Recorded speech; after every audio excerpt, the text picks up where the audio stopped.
There's no such thing as work-life balance. None! Just fucking do it. Subscribe now. For the first time, you're going to be the conductor. And there's about 25 instruments in a full orchestra, like the Philharmonic or the New York, whatever. But you only need to learn how to play one of them. And that's the mystical part of this. And the reason why that Goldman Sachs, et cetera, don't teach what I teach is there's no fees involved. Because we're a debt-driven model. And there's little or no fees on debt. Other than the interest you pay on it. But there's little or no fees. So nobody preaches it. But it's been around since the late 1800s. When, as far as I can tell, Andrew Carnegie discovered it. And the reason he discovered it is because he was a cheap, mean little fucking bastard who didn't want people owning equity in his deal. So how do you not give away equity in deals? Don't take equity investment. How do you get transactions completed without equity? All debt. Ergo, QLA.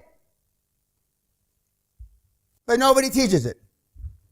In 1993, when I gave the first seminar, and Bruce the Whipple was in my audience, along with several others,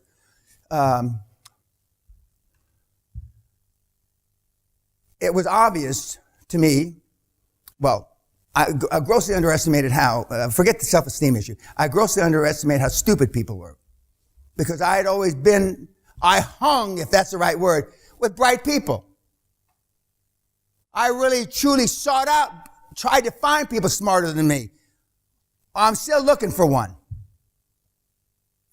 So the people that I hung with, if you want to call it, were all bright, and they understood, what it was, who shot John.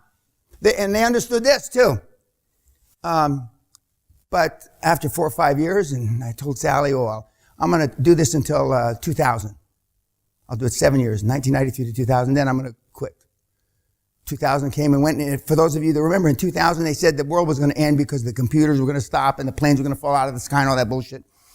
Which I knew was a load of shit, and anybody that had any brains knew it was a load of shit. But anyway, and 2000 came and went, and I'll do it to 2005. Then I said, I'll do it to 2010. And about 2008 or 9, Sally says, I don't think there's going to be anybody doing this, Dan. And she was right.